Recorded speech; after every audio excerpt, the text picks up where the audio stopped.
যখন আমরা ঢাকার ইতিহাস নিয়ে কথা বলি তখন কি আপনাদের মনে সেই রূপকথার মতো একটি প্রাসাদ ভেসে ওঠে যেখানে একসময় নবাবরা থাকতেন, যার প্রতিটি ইটে মিশে আছে শত বছরের গল্প?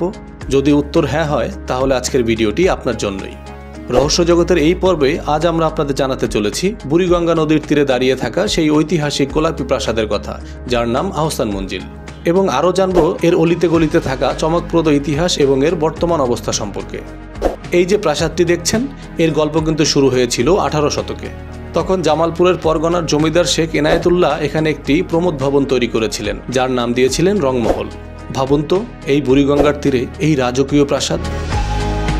এরপর এটি চলে যায় ফরাসি বণিকদের হাতে এবং তারা এটাকে বানিয়েছিল তাদের বাণিজ্যিক কুঠি। কিন্তু আসল মোড়টি আসে 1830 সালে, যখন ঢাকার নবাব পরিবারের পূর্বপুরুষ খাজা আমিনুল্লাহ ফরাসিদের কাছ থেকে এটি কিনে নেন। তখন থেকেই এর ভাগ্য বদলাতে শুরু করে। তবে আজকের এই দৃষ্টিনন্দন প্রাসাদটি আমরা যার হাত থেকে পেয়েছি তিনি হলেন নবাব আলিমুল্লাহর সুযোগ্য পুত্র নবাব আব্দুল গনি। 1859 সালে তিনি এর নির্মাণ কাজ শুরু করেন আর কাজ শেষ হয় 1872 সালে।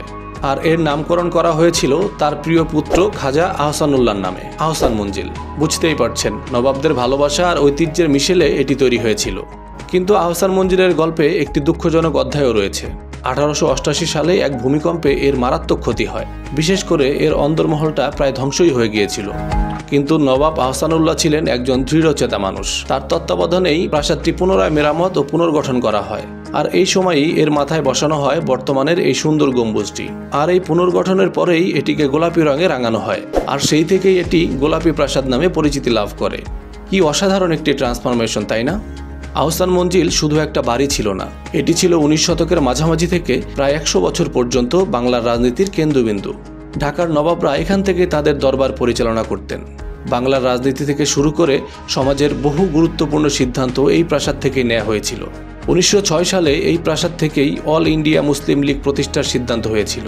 এমনকি 1904 সালে ভারতের তৎকালীন গভর্নর জেনারেল লর্ড কার্জন স্বয়ং এখানে বসেই বঙ্গভঙ্গকে সমর্থন আদায়ের জন্য অবস্থান করেছিলেন। এই দেয়ালগুলোর ভেতরে কত ঐতিহাসিক আলোচনার সিদ্ধান্ত হয়েছে, ভাবতেই অবাক লাগে, তাই না? নবাব আহসানুল্লাহর মৃত্যুর পর এবং সময়ের সাথে সাথে অর্থনৈতিক সংকটের কারণে নবাব পরিবার এই বিশাল প্রাসাদটি রক্ষণাবেক্ষণে হিমশিম খায়। কিন্তু সুখবর হলো, বাংলাদেশ সরকার এর গুরুত্ব উপলব্ধি করতে পেরে 1985 সালে এটিকে অধিগ্রহণ করে। আর 1992 সাল থেকে এটিকে একটি জাদুঘর হিসেবে জনসাধারণের জন্য খুলে দেওয়া হয়। বর্তমানে এটি বাংলাদেশ জাতীয় জাদুঘর দ্বারা পরিচালিত হচ্ছে। এই জাদুঘরে মোট 23টি গ্যালারি রয়েছে।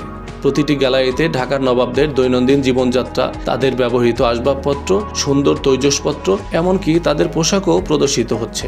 ডাইনিং রুম থেকে শুরু করে নাচঘর, গ্রন্থাগার, দরবার হল, সব কক্ষই আপনাকে নবাবদের সময়ের এক ঝলক দেখিয়ে দেবে। এখানে এলে আপনি অনুভব করতে পারবেন কিভাবে নবাবরা তাদের জীবনযাপন করতেন, তাদের রুচি কেমন ছিল আর তাদের সময়টাও ঠিক কেমন ছিল। এটি শুধু একটি ভবন নয়, এটি যেন ইতিহাসের একটি জীবন্ত বই। আহসান মঞ্জিল শুধুমাত্র একটি স্থাপত্য নিদর্শন নন, এটি আমাদের ইতিহাস, আমাদের ঐতিহ্য এবং ঢাকার নবাবদের উত্থান পতনের এক অসাধারণ সাক্ষী।